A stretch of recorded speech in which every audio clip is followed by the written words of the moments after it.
médiatique. On va parler de l'actualité avec l'attentat de Bir Hakeim. La garde à vue du terroriste vient d'être levée. Célia Barotte, vous êtes devant la direction régionale de la police judiciaire avec Florent Ferraud. Que s'est-il passé ce soir? Bonsoir à vous.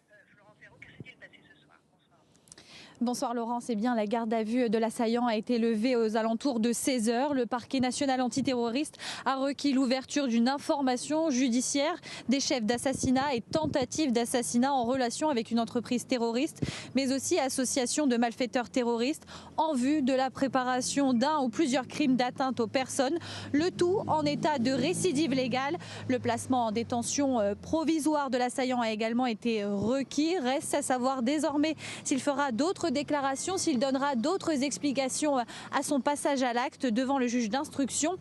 À savoir que la direction régionale de la police judiciaire se trouve juste à côté du tribunal de Paris. Donc pour l'instant, nous attendons les suites judiciaires de cette affaire. Encore un tout petit mot, Célia, sur les motivations de ce terroriste. Est-ce qu'il en a dit plus ou pas, forcément, par rapport à ce que l'on sait déjà? Pour l'instant, nous n'avons pas d'explication, d'autres précisions sur ses motivations. Pour rappel, il avait expliqué être passé à l'acte puisqu'il n'avait pas supporté l'illumination de la Tour Eiffel aux couleurs d'Israël le 9 octobre dernier. Pour lui, son passage à l'acte aussi, c'est une réponse aux persécutions des musulmans dans le monde entier. Et pour lui, la France est complice d'Israël pour tout ce qui se passe dans la bande de Gaza. Ce sont les seules motivations que nous avons à notre connaissance concernant son passage à l'acte. Merci beaucoup. Célia Barotte et Florent Ferraud, voilà pour ce suspect qui a été présenté à un juge, Éric Revel. Évidemment, le parcours judiciaire maintenant de cet homme est tout tracé. Il se dirige vers la détention. Dans les motivations, c'est très clair, hein. Il fait un lien entre ce qui se passe dans la bande de Gaza et le fait qu'il ait voulu se venger de la mort de musulmans. Donc il y a une relation de cause à effet. Avec un effet déclencheur fort. Il dit que quand il a aperçu le 9 octobre, suite à ce qui s'était passé au massacre en Israël du 7 octobre, il a vu la Tour Eiffel illuminée aux couleurs d'Israël. C'est ce que les psys appellent l'élément déclencheur. En fait, il serait passé à l'acte après avoir vu la Tour Eiffel pavoisée aux couleurs israéliennes. Bon, il y a, peut-être qu'on peut aussi le rappeler, il y a aussi la déclaration de sa maman, que j'ai trouvée très, très forte, très forte. Alors, sa maman qui a demandé pardon à la France. Voilà, je trouve ça très fort parce que, aussi loin que je m'en souvienne là, parce qu'on en vit tellement des actes terroristes islamistes, jamais arrivé. Je crois que ce n'est jamais arrivé. Donc c'est important. Alors évidemment, on va juste rappeler que c'est un couple d'Iraniens qui a émigré en France, qui a élevé ses 2 enfants dans la pure tradition française et qui s'est retrouvé avec un enfant qui s'est radicalisé à partir d'une quinzaine d'années. Déjà, employer le mot « je demande pardon à la France », voyez, enfin, même dans le quotidien des mots qui nous assaillent, que ce soit après des actes terribles ou pas, on ne parle plus de la France. On ne parle plus de la France. Et je trouve ça très émouvant, ce qu'a dit la maman de ce terroriste. Je crois, Lejeune, ça aussi, ça vous a touché. Moi, ça m'a énormément touché, d'autant qu'elle n'y peut pas grand-chose, la pauvre. Comme vous l'avez dit, Laurence, elle est venue en France pour fuir le régime des Mollahs. Elle a élevé ses enfants dans la tradition française. Elle leur a même donné des prénoms français, ce qui a une volonté d'assimilation quand même. Franciser les prénoms. Franciser, pardon, les prénoms. Et elle signalait la dérive de son fils aux autorités pour justement éviter ça. Donc moi, c'est même pas, j'en veux pas à cette femme, bien au contraire, et d'avoir ce réflexe de demander pardon, ce que plus personne fait dans notre société. Je trouve déjà premièrement que c'est très émouvant. Deuxièmement, pardon à la France, en effet, elle s'adresse à la bonne personne. Enfin, je la trouve absolument remarquable. Et je vais vous dire, en effet, comme ça n'est jamais arrivé, j'ai jamais éprouvé de compassion. J'ai même pensé moi aux parents des terroristes, présumant d'ailleurs peut-être même qu'ils étaient en accord ou pas gênés par ce qui s'était passé. Et elle met la lumière sur quelque chose de tragique. C'est ce que vivent ces gens qui, en fait, n'ont rien demandé à personne et sur qui ce malheur s'abat. Vincent Herouette. Je ne suis pas tout à fait d'accord avec vous. Je suis désolé, mais allez-y. Moi, ce qui m'a frappé dans ce qu'elle a déclaré, c'est la façon dont elle renie son fils. Elle parle de lui comme de l'individu. C'est un meurtre symbolique. C'est la version soft du crime d'honneur. Alors, moi, je suis un Français d'aujourd'hui.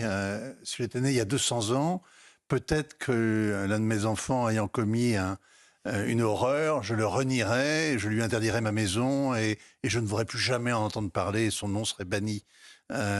Mais on vit aujourd'hui, ici, c'est différent et on considère qu'on est avec Camus, finalement. On est du côté de la mer contre la justice, il le faut. Et donc, la phrase de cette femme, moi, m'a beaucoup interpellé parce que Je pense qu'elle vient vraiment du Moyen-Orient. Et ça me fait penser que dans notre société aujourd'hui, il y a des gens qui ont beau vivre depuis 40 ans dans notre pays, y élever leurs enfants avec tout l'amour qu'on peut imaginer, les difficultés quand on a un fils schizophrène, ça ne doit pas être facile. Surtout quand il se convertit, qu'il abjure sa conversion. Il fait 4 ans de prison. Bon, tout ça doit être très compliqué à vivre pour les parents, mais ils vivent dans un autre espace-temps. Ils ne sont pas dans nos mentalités occidentales d'aujourd'hui.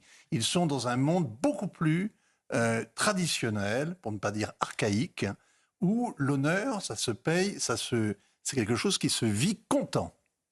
Et c'est ce que vous voyez dans les propos de cette maman qui dit « Je moi, renie mon fils » et elle parle de l'individu. Voilà. L'individu. L'individu. Il n'ira pas lui porter des oranges, ça, il n'y a aucun doute. Il est enfermé à vie et elle le renie totalement. Dernier mot là-dessus, Geoffroy Lejeune. Moi, je suis d'accord avec le fait que c'est une autre mentalité que la nôtre, bien sûr. Quand j'ai entendu cette phrase sur le fait de renier son fils, je me suis dit, si cette maman renie son fils parce qu'elle a honte de ce qu'il a fait et que peut-être il jette le déshonneur sur son nom à elle aussi, etc., peut-être nous, Français, on pourrait s'interroger sur le fait de renier cet enfant qui a été renié par sa mère, c'est-à-dire, par exemple, envisager de le déchoir de sa nationalité, envisager de ne pas le considérer comme le fils de la France puisque sa propre mère l'a renié. Bon. Vaste question.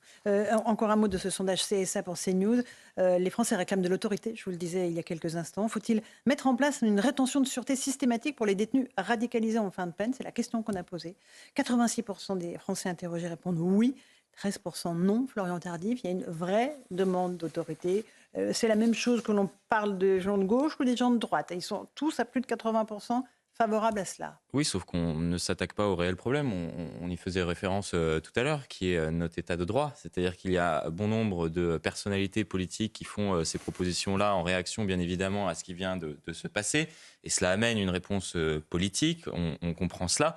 Sauf que malheureusement, dans le passé et assez récemment, il y a eu quasiment des réponses similaires. À commencer, par exemple, je vous donne un tout petit exemple. En 2021, Yaël Braun-Pivet, qui était encore à la tête de la présidence de la commission des lois, elle n'était pas encore présidente de l'Assemblée nationale, avait notamment porté un texte pour justement mettre un certain nombre de mesures pouvant encadrer des détenus qui sortiraient de prison et qui avaient été incarcérés pour apologie du terrorisme ou certains faits liés au terrorisme. L'ensemble du texte, quasiment, avait été censuré par le Conseil constitutionnel.